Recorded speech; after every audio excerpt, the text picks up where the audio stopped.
Sabi nga, hindi naman, wait lang. Kasi yung love, di ba, na-feel mo yan, na-feel lang natin kung minsan yung reason na outweigh yung reason ng kung bakit mo siya mahal, pero mahal mo yung, na-feel mo na mahal mo yung tao.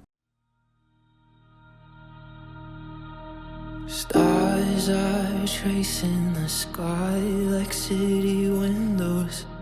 I watch you reflect in your eyes. Slow Ito na yung araw na pinakahintay nating dalawa. Ang araw na pinagdasal natin sa Panginoon. Saksi ng ating pamilya at mga mahal sa buhay. Sisimulan natin ang isa sa mga pangarap nating dalawa. Ang bumuo ng sarili nating pamilya.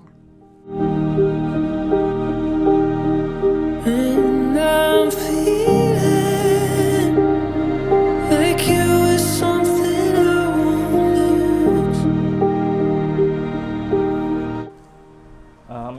Nagpapasalamat ako una kay God kasi pinakilala ka niya sa akin. Nangangako din ako na aalagaan kita at mamahalin ng lubusan. Salamat din sa sobrang kabaitan mo sa akin. Mahal na mahal kita, yun lang.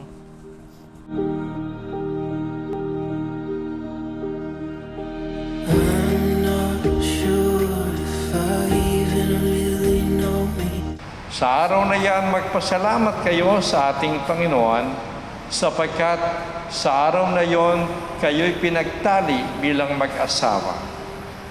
December 29. All of